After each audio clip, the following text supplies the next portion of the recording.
Hello guys, welcome to the new blog. तर आज आपण कुठं बसनं निघालो होतो. तर कुठं निघालो होतो तुम्हाला सांगतो काय झालं विषय. तर सकाळी आज आपलं सोमवार असल्यामुळं आपल्या सेटअपची जरा व्यवस्थित जाडलोट करून घेतली, जरा पुसून व्यवस्थित आपला लॅपटॉप आणि आपली स्क्रीन जरा व्यवस्थित पुसून घेतली, जरा रोमॅटिक गाणे ऐकून.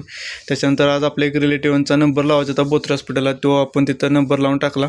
त्याच्यानंतर बाळाचे थोडे औषध घ्यायचे होते आपल्याला वावळ हॉस्पिटलमध्ये, तिथं गेलो.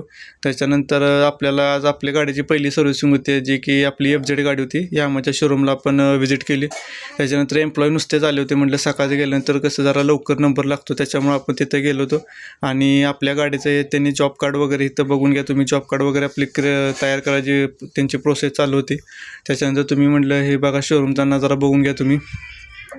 त्याच्यानंतर आपल्याला याला गाडी नव्हती, त्यामुळे आपण एक बसनं कराड अटके या बसनं आपण आलो. आणि हॉस्पिटलला खूपच माणसं उतरले, त्यामुळे मी आणि ड्रायव्हर आणि कंडक्टर पण रील बघण्यात व्यस्त होत्या. तुम्ही इथं बघून घ्या त्या असो. आणि गाडी पूर्णपणे मोकळी झाली होती, त्यामुळे काय बोलायचा विषय नको. त्याच्यानंतर मग दुपारनंतर आपल्याला कॉल आला की तुमची गाडी तयार झालेली आहे म्हणून. मग इथं ते आपलं बिल वगैरे झालं होतं. हे फक्त नुसतं म्हणायचं असतं की तुमचं फ्री सर्व्हिसिंग आहे, पण फ्री सर्व्हिसिंग कधी होत नसती. भेटू तुझ्या ब्लॉगमध्ये, तोपर्यंत धन्यवाद.